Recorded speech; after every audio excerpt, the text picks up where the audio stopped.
Paramızın biraz değeri düşük olduğu için dolarla gelip tatilini daha iyi bir şekilde. Dünya bir ülke olsaydı başkenti İstanbul olurdu. Biliyorum burada doktorlar çok mükemmel. Aslanlar gibi, aslan gibi. Arkadaşlar merhabalar, Dışatlar Bay Yasko'ya hoş geldiniz. Neredeyiz? Gördüğünüz gibi İstanbul'dayız, Taksim'deyiz. Bugün burada insanlara yabancılar Türkiye'ye niye geliyor? 3 tane sebep söyler misiniz diye soracağız. Hazırsanız dış hatlara değil, iç hatlara başlıyoruz. Merhaba Turkey.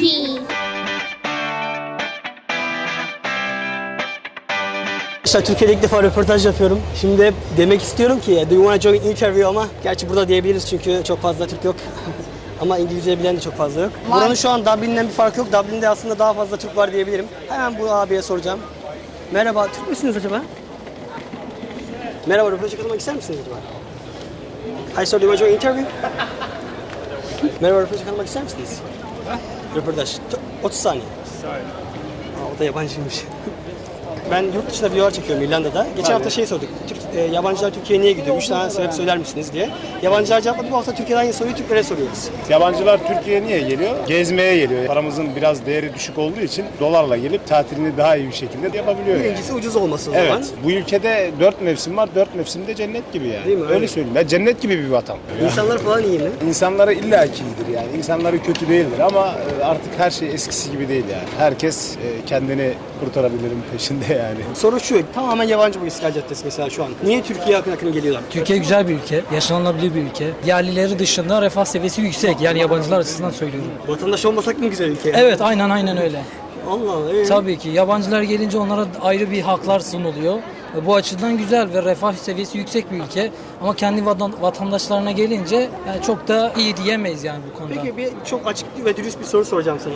Evet. Şu an yabancılar burada geziyor. Mesela onların elde edip de senin böyle hani baktığında elde edemediğin için canını sıkan ne var? Birinci derece ekonomik açısından bunun sıkıntısını çekiyoruz tabii ki. Ülkeye turist çekmek için adeta hani her şey bedava diyecek duruma geldik maalesef. Ama bize gelince olay biraz daha karmaşık hale geliyor. Bundan vergi, ondan vergi, şu paralı, şu paralı. İkinci bir sebep, dünya bir ülke olsaydı başkenti İstanbul olurdu. Güzel bir şehir değil mi? Tabii mükemmel bir şey. En güzeli ne sence, Galatasaray mı? Tabii ki. Vay be. Türkiye'de Galatasaray. Ben koyu Galatasaray taraftarıyım bu arada. Biliyorum.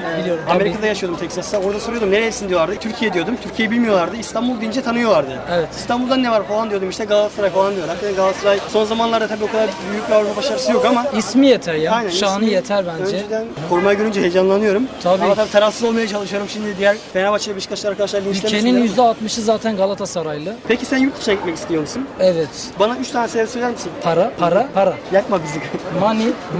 Money. Ya başka şey yok mu atıyorum? Sen dedin ki İstanbul Ya dünyanın en şimdi büyük o işin güzel şehri. şakası tabii ki. Türkiye mükemmel yani yeryüzünün cenneti yani bu ekonomik sıkıntılar falan olmasa yurt dışına gitmek istiyorsan bunun nedeni sadece para değil. Refah seviyesi daha yüksek, daha olanaklı, daha güzel şartlar sunuyorlar. Kısa sürede mesela birçok şey elde edebiliyorsun ama Türkiye'de öyle değil. Yıllarca çalışıp külüstür bir araba elde edebiliyorsun burada ama orada birkaç ay içerisinde elde edebiliyorlar. Evet. İsmin neydi hocam? Adem. Adem, ben de Yasin, memnun oldum. memnun. Çok teşekkür ederim katıldığın için. Teşekkür ederim, sağ ol. Bir mesaj vermek ister misin burada insanlara? Yani Yani o- şampiyon oluruz falan bir şeyler de. Yani ne olursa olsun iyi günde kötü günde her zaman Galatasaraylıyız. Eyvallah. En büyük cimbom. Sen gözümün nuru, adanmış hayatların umudu, şanlı. Galatasaray. Eyvallah kardeşim. Ya şimdi arkadaşlar şimdi diyeceksiniz ki ulan şerefsiz sen Galatasaraylı mıydın? Hemen takibi bırakıyorum. Ama maalesef işte gönül ferman dinlemiyor. O renkleri görünce tüyler diken diken. Sende nabza göre şerbet var ya Yasin, şimdi ayak yapma. Cülya ekmeğimizden etme bizi. Hadi gel devam edelim.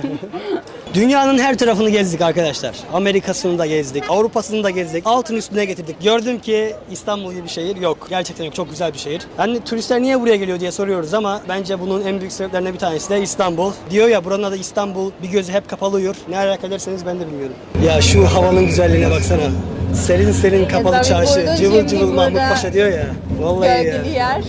İyisin tabii. Orada pişiyordu. Aynen burası çok güzel ha. Bundan sonra röportajı burada çekelim. Acaba şimdi kart bastık ya. İnmesek akşama kadar binebilir miyiz? Valla ben basmadım. Ne yalan söyleyeyim.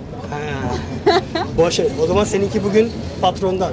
Şu an Türkiye'ye çok fazla turist geliyor. Gelmesinin sebebi ne olabilir? Yaz tatiline geldikleri için ve Türkiye'de ucuz olduğu için ekonomik açıdan bunu değerlendirmek olabilir bence. Türkiye'yi merak ettikleri için olabilir. Tarihi bir ülke biliyorsunuz. Evet. Onları görmek istemiş olabilir. Geçen yıllara göre bu senelerde turist sayısı arttı mı azaldı mı sizce? Tabii ki arttı. 10 kişiden ne bileyim 8'i turist gibi. Ve bunun 6'sı da yerleşik artık.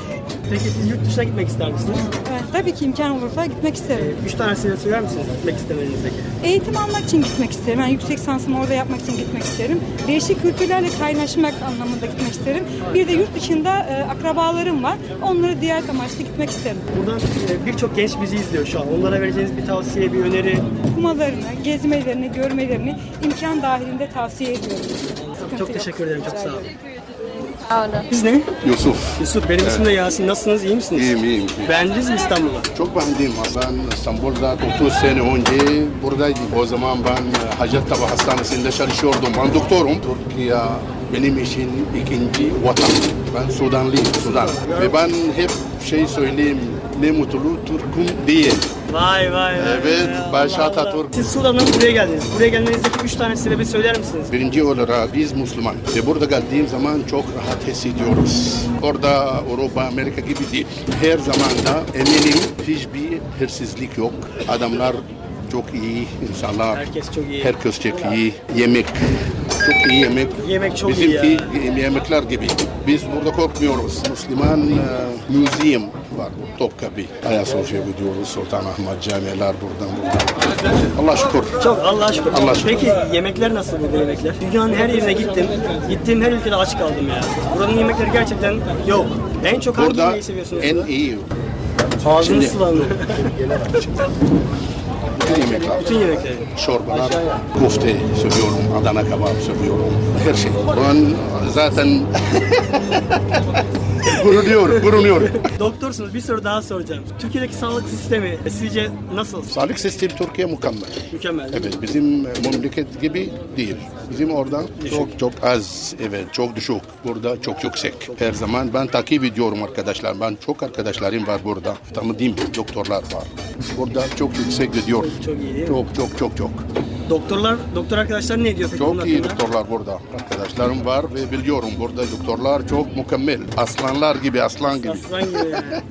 Şu an sizi binlerce, milyonlarca insan izliyor. Onlara burada ne söylemek istersiniz? Ben bütün insanlar selam söyleyeyim. Türkiye gelin, İstanbul'a gelin. İnsanlar- Ve ben bütün insanlar tavsiye ediyorum. Fena burada tarihi nostaljik treni kullanıyorsunuz. Nasıl bir duygu bu? Önce bunu sorayım. Gerçekten güzel bir duygu. 16-17 tane Wattman var totalde. Tünel ve tramvayı süren. Onlardan birisi. Peki çok fazla turist geliyor buraya. Sizce bu insanlar niye buraya geliyor? 3 tane sebep söyler misiniz? Türkiye dünyanın çok sayılı ülkelerinden bir tanesi. Yani deniz dersen deniz, orman dersen orman, hava dersen 4 mevsim yaşayan çok nadir ülkelerden. Neden gelmesinler? Avrupa'ya mı gitsinler? Avrupa güzel değil mi? Sizce güzel mi? Gittiniz mi Avrupa'ya? Ben Avrupa'dan 15 gün önce geldim. Hollanda'da oturumum da var 5 yıl.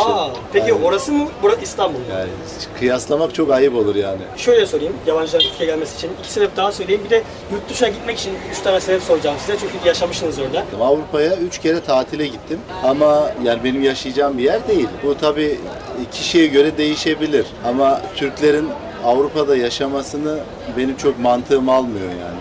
Ya. Böyle bir ülkeye bırakıp Avrupa'ya gitmek çok akıllıca değil yani. Bugün bayağı bir insana sorduk. İlk bunu söyleyen sizsiniz. İnsanlar burada yani yurt dışına gitmek için can atıyorlar. Yani ne İşte olursa can olsun- atıyorlar ama o can atanların canı çıkıyor yurt dışında. Sonra ya hızlı bir şekilde geri dönüyorlar ya da mutsuz bir şekilde yaşamaya devam ediyorlar. Yani ben Avrupa'dan Türkiye'ye gelip geldikten sonra tatilini tamamlamış son günlerini geçiren insanlarla çok karşılaşıyorum. Buradayım zaten. Gerçekten Avrupa'ya dönmek istemiyorlar. Peki insanların gitmek istemesindeki sebep sizce ne olabilir? 3 tane. Şu anda belki ekonomik sebepler, işte Euro'nun yüksek olması. İkinci sebebi söylüyor. Evet.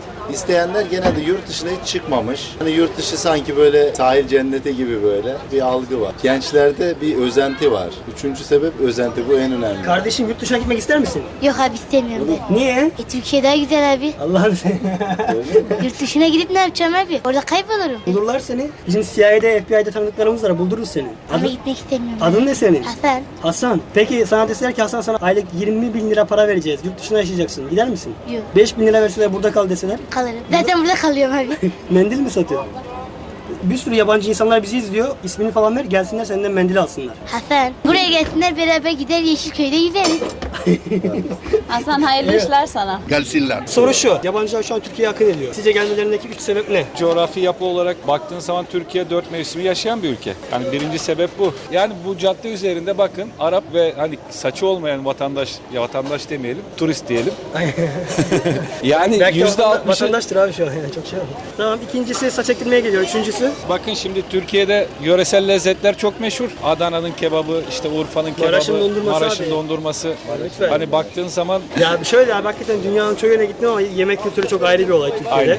Yani burada aç kalmazsınız ama abi çekirge yemektense yani Değil mi? ben şimdi tercih ederim. döner yemeği Döner yemeyi tercih ederim yani. Bu kadar. Başka bir vermek istediğin mesaj var mı insanlara? Türkiye'ye bekleriz inşallah arkadaşlar. Bakın ben bu aracın sürücüsüyüm. Şu an hareket saatim geldi. Gitmem gerekiyor. Anladım abi. Kolay Hepinizi gelsin. bekleriz Hayırlı inşallah. Birazdan işler. belki yakalarım seni tekrardan. Memnun olduk abi. Kolay gelsin. Arkadaşlar şu an dünyanın en eski metrosundayız. En eski metrosu. Hayır ikinci en eski. Bir Yok, önce. birinci en eski. Paris daha eski. Yo, en eskisi bu. Evet bak yalan haber yapıyor. Dünyanın eski ilk metrosu Londra. Yalan haber yapıyor diyor. Arkadaşlar yalan haber değil, bu cahillik, lütfen kusura bakmayın.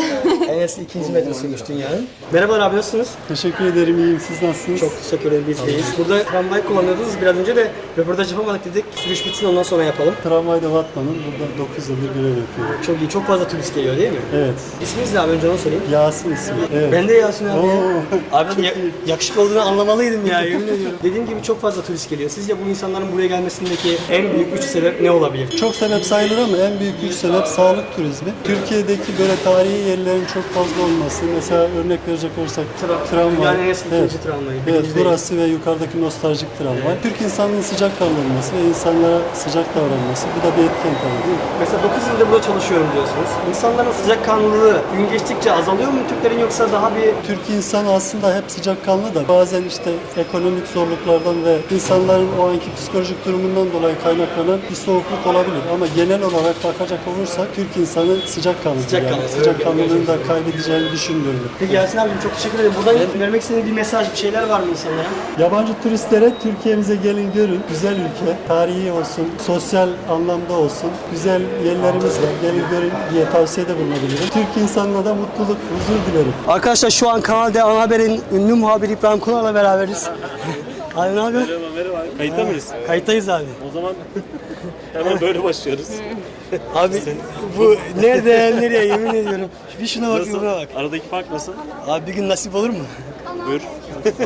Sorumuz şu, niye yabancılar buraya geliyor? Bir sebep söyler misiniz diye. Bir kere coğrafya, Akdeniz ikliminin en güzel ülkelerinden birisi. İşte Ege, Akdeniz. 2 ay önce işte kameraman arkadaşım Yusuf Ağbaba'yla Diyarbakır'a gittik. TÜRSAB'ın yaptığı gastronomi festivali vardı. Şimdi orada şunu anladık biz. Aslında tatil, turizm sadece deniz, kum, güneş değil. Aslında Doğu'nun, İç Anadolu'nun çok güzel yerleri var. Artık insanlar oralara böyle yoğunlaşıyor. İnanın oralara muhteşem bir ilgi var. Doğuya, Güneydoğu'ya ve bununla birlikte sadece şey değil artık. Gezelim görelim tadında değil de yiyelim içelim tadı da var aslında. O yüzden de Doğu'da, Güneydoğu'da, Akdeniz'de turizm atağa geçmiş durumda. Maraş'ta özellikle değil mi? Kahramanmaraş tabii ki. Aynen. Diyarbakır'a gittik. Standları falan geziyoruz. En güzel, en büyük stat da Kahramanmaraş'ında. Sonra herkes dedi ki kardeşim Diyarbakır Festivali mi, Maraş Festivali mi bu diye. Taşına toprağına kurban olayım, yemin ediyorum. Memleketim Aynen. deyince. Başka ne sebep olabilir? Çok hareketli bir ülke burası. Yani yeniliğe açık. Yabancı birini görünce çok heyecanlanan bir ülke bence. Etkileşim çok güzel burada. Türkiye buna aç. Bu çok güzel bir şey. Yani bazı ülkeler buna doymuş durumda. Yani yabancı görmek istemiyorlar. İşte biliyorsunuz mesela Hollanda'da işte biliyorsunuz sınır var, kısıtlama var. Türkiye işte o yüzden diyorum ya, yani gerçekten buna aç ve uzun yıllarda bu böyle gidecek. Turistler için gerçekten çok çok önemli bir ülke. Çünkü muhteşem bir ortam var yani burada onlar için. Bazı şeyler eleştirebiliriz ama gerçekten Türkiye bir turizm ülkesi. Kesinlikle öyle. Mesela şu an senin kameramanın kim? Julia, kameramanımız Ben Julia. kameraman mıyım ya? Kameraman oldum. Kameraman değil. Amele, Bir amele. misafirimiz Amele var. diyor. Her yerde yabancı var. O yüzden yani Türkiye işte etkileşime müsait bir ortama sahip. Kesinlikle abi ya. Buradan peki Maraş'a bir mesajınız var mı? Kahramanmaraş son yıllarda beni gerçekten çok şaşırtıyor. İşte Expo 2023'e ev sahipliği yapacak. O tarihi noktalar gerçekten çok iyi bir şekilde restore edilmiş. İşte Kahramanmaraş Kalesi'ne çıktık. İşte Sami Bey, Sami Kervancıoğlu ve ekibi orayı çok güzel böyle güzel bir atmosfere büründürmüş. Kahramanmaraş'ın çok güzel lezzetleri var. İşte Eli böğründe var, ekşili ayak köftesi var. Bunlar artık daha çok tanıtılıyor. Böyle yani buradan Kahramanmaraş'a kucak dolusu selamlar. O zaman ne diyoruz? Abi çok teşekkür ederim. Çok teşekkür ederim. Vallahi. Vallahi ben çok şaşırdım. Şimdi seni hep böyle izliyoruz. Bu kez ben böyle bir konuk gibi olunca çok şaşırdım. Vallahi abi estağfurullah, benim için şeref ya, yemin ediyorum. Emeğinize sağlık. Buradan hem Kahramanmaraş'a hem de İrlanda'ya selamlar. Ve arkadaşlar günün sonunda işte kamera arkasındaki o güzel insan. Allah razı olsun, bugün benimle de konuşuyorsun. Teşekkür Ne demek? ederim. Sağ ol. Kamera kapansın, hep seninle konuşacağım. Aslında ben vaktim yok deyip geçecektim ama Hadi seni ya. görünce kıyamadım. Almansın ve Türkiye'de yaşıyorsun şu an. Niye Türkiye'de yaşıyorsun? Sizi kıskandığımız için. Yok. Hayır yani Yorumlara hazır ol. bugün zaten herkes söyledi ya, yemekler güzel, ülke güzel, insanlar sıcakkanlı, o yüzden geliyoruz. Sohbet de güzel, hava da güzel. Almanya nasıl? Almanya da güzel. Laf söyletmem şimdi memleketim, Aynen. o kadar da değil. Burada düzenini kurdun mu? Düzenim yok. Kurulu düzen. Kurulacak. Hemen anlıyorsun ha. Vallahi hemen anlıyorsun. Ya Türkçe mükemmel. Ne zamandır burada yaşıyorsun? Eyvallah. Eyvallah. 10 sene önce liseden sonra work and travel yaptım burada. Türkiye'de. Yani dadılık yaptım. O zaman öğrenmeye başladım. Türkçemin büyük bir kısmı da Berlin'den ithal. Çünkü orada bir sürü Türk arkadaşıyla Evet, Türk arkadaşıyla. uzun sene yaşadım.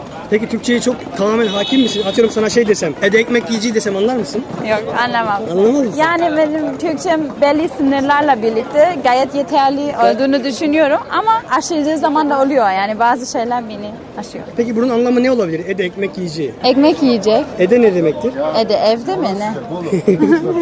Kardeşim ekmek yemek istiyor musun? Ede. Aynen. Ha, Ede böyle birader gibi. Aynen, tam birader demek işte. Hadi canım. Aynen Ha, öyle. okey. Türkçe'de bildiğin böyle çok önemli, çok değişik bir cümle, kelime var mı? Çok da şey yapmamak lazım. Onu çok önemli. O bence dünyanın en güzel felsefesi. Onu sen İngilizceye çevir bakalım. Çok da Çok şey da şey yapmamak yapmamak lazım. lazım. Yok.